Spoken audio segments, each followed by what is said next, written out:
जो दिव्य मूल्य हैं भारत के, जो नैतिक मूल्य हैं, उनके सर्वत्र प्रसार का युग है। हम देख सकते हैं कि किस ढंग से केदारनाथ में एक बहुत अद्भुत उद्धार देखा जा रहा है। बद्रीनाथ में भी काशी कॉरिडोर के माध्यम से, और महाकाल लोक हो अथवा भगवान शंकराचार्य का एक भव्य विग्रह का स्थापन हो ओंकारेश्वर में, इन सबको इस रूप में देखा जाना चाहिए कि भारत में अब आध्यात्मिक चेतना का विकास हो रहा है। ये आध्यात्मिक अंगड़ाई है, और जब भारत का अध्यात्म जगता है तो विश्व बंधुत्व के भाव जगेंगे। सर्वे भवन्तु सुखिनः जैसी दिव्यताओं का प्रसार होगा। आत्मवत् सर्वभूतेषु, इसका अर्थ सब जगह एक ही आत्मा है। हम पूरे विश्व को कुटुंब मानने वाले प्राणी, सभी के हित की चिंता करने वाले प्राणी। आत्मवत् सर्वभूतेषु के साथ साथ आत्मन प्रतिकूलानि परेशान न समाचरेत। इसका अर्थ ये है कि हम वैसा न करें अन्य के साथ जो हमें अच्छा नहीं लगता।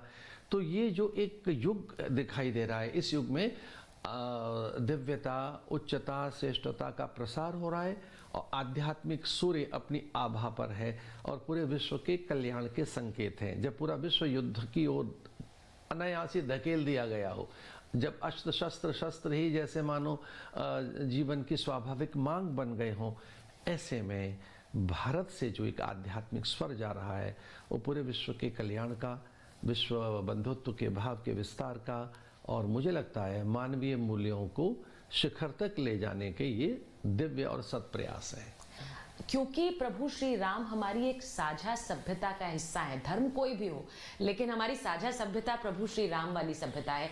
आपको लगता है इसी विचार से शायद ये एक अनुरोध किया गया वीएचपी की तरफ से कि जिस दिन प्रभु श्री राम विराजे भव्य मंदिर में, उस दिन हर घर दिया जलाया जाए, हर घर उत्सव हो? क्योंकि इस अनुरोध को भी बहुत से लोग इसका एक राजनीतिक पहलू बनाकर आगे रख रहे हैं कि बाकी धर्म के लोग क्यों करें ऐसा।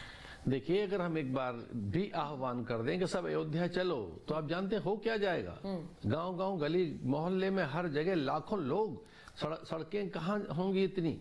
तो ये तो एक अच्छा आह्वान है कि अपने घर द्वार देहरी पर भगवान के मंदिर में हम दीप जलाएं। बल्कि ये भी आह्वान किया गया है कि जो स्थानीय मंदिर हैं, उस समय 12 बजे भोर से लेकर 12 बजे तक मंदिर में बैठे वहाँ भजन कीर्तन करें, तो सत्संग करें, स्वाध्याय करें और दिया जलाएं। तो ये तो एक बड़ा, मुझे लगता है कि इससे बड़ा और क्या उदाहरण होगा कि हिंदू समाज को ये प्रेरणा दी जा रही है कि वो घर में बैठें और देहरी द्वार दीप जलाएं, मंदिर में बैठें, सत्संग करें अथवा महापुरुषों का सत्संग सुने। तो ये इससे बड़ा संयम का उपदेश क्या हो सकता है। ये भी तो कहा जा सकता था गली गली निकल पड़ो और विजय यात्राएं निकालो। ये शब्द नहीं कहा जा रहा है, बल्कि दीपदान, और दीप हमारी सभ्यता का प्रतीक है, प्रकाश के हम उपासक हैं, हम उजालों के का अभिनंदन करने वाले प्राणी हैं। तो कितना बड़ा संदेश है ये हिंदू समाज के लिए कि दीप जलाएं और अंतर के प्रकाश के साथ एकाकार करें। अच्छा आचार्य जी, मैं एक चीज आपसे पूछूंगी। जो विपक्षी पार्टियां हैं, उनका कहना है कि राम मंदिर की प्राण प्रतिष्ठा 2024 के चुनावों से जुड़ी हुई है और बीजेपी इसका चुनावी फायदा उठा रही है। आपको लगता है कि राम मंदिर का एक मुद्दा ऐसा है जिससे चुनावी फायदा किसी पार्टी को मिलेगा और वो 2024 में हो सकता है? राजनेताओं के पास सिवाय चुनाव के और कोई विचार होता ही नहीं है, और वो जब कभी देखते हैं तो किसी एक ही दृष्टि से देखते हैं। राम सर्वव्यापी सत्ता है, राम मंदिर का चुनाव से कोई लेना देना नहीं है। पूरे देश में बड़ी व्याकुलता और आतुरता से प्रतीक्षा है कि राम अब क्यों नहीं प्रतिष्ठित हो रहे हैं, और इस प्रकार की ये व्याकुलता कितनी चरम पर थी हिंदू समाज की व्याकुलता।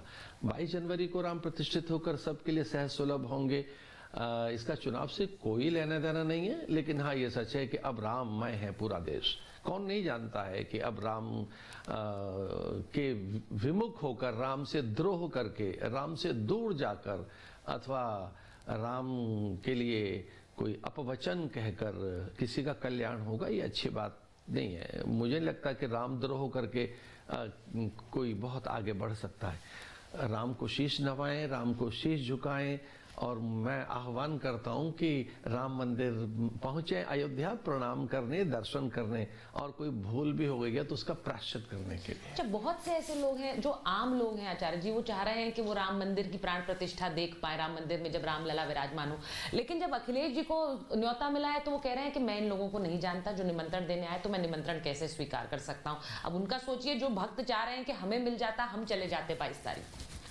मुझे लगता है कि सबको पहुंचना चाहिए, सभी को, विचारकों को, मनीषियों को, राजनेताओं को, आविष्कारकों को, चिकित्सक, शिक्षकों को, कृषक को, शिल्पकार को, वास्तुकार को। भाई मैं कहता हूं भारत के हर प्राणी को राम मंदिर जाना चाहिए। और कौन किस तरह के आमंत्रण की अपेक्षा कर रहा है, आमंत्रण की अपेक्षा न करें ना, भगवान के दर्शन की लालसा लेकर पहुंचे अयोध्या, और जब समय लगे तब पहुंचे, पर किसी आमंत्रण की अपेक्षा न की जाए। योगी आदित्यनाथ कहते हैं ये राष्ट्रीय मंदिर है और ये राष्ट्रीय पर्व है। देखिए, योगी जी तो एक प्रकार से एक ऐसे सत्पुरुष हैं जिनके आह्वान पर पूरा देश खड़ा होने को तैयार है। बात यह है कि राम में भी जो अक्षर है, रा और माँ, उनका पहला अक्षर है राष्ट्र और अंत का है माँ, मंगल, राष्ट्र से मंगल, जिससे राष्ट्र का मंगल हो वही तो राम है। और राष्ट्र हमारा देवता है, राष्ट्र धर्म हमारा पहला धर्म है। तो राष्ट्र धर्म के निर्वहन के लिए जो त्याग करता है, 14 वर्षों का वनवास भोगता है, जो राष्ट्र मंगल के लिए, राष्ट्र के कल्याण के लिए कितनी ही कठिनाइयां झेलता है, ऐसे राम का मंदिर निसंदेह राष्ट्र के मंगल के लिए, और वो राष्ट्रीय पर्व है, राष्ट्रोत्सव है, राष्ट्रोत्थान के लिए है। अगर योगी जी ऐसा कह रहे हैं तो मैं उनके विचार से सहमत हूं, और मैं उनका समर्थन करता हूं कि राम मंदिर माने राष्ट्र मंगल के लिए राष्ट्रीय पर्व है, राष्ट्र की चेतना में लोकोद्धार की भावना का ये पर्व है, राम मंदिर की स्थापना का पर्व। बहुत बहुत शुभकामनाएं। आचार्य जी, मुझे लगता है प्रभु श्री राम मंगल करने वाले हैं, अमंगल को हराने वाले हैं, और जब हम प्रभु श्री राम के इस भव्य मंदिर की बात करते हैं, प्राण प्रतिष्ठा की बात करते हैं, तो सबके लिए उसी मंगल का आशीर्वाद करते हुए आपसे बहुत बहुत धन्यवाद इस साक्षात्कार के लिए। धन्यवाद, बहुत बहुत धन्यवाद।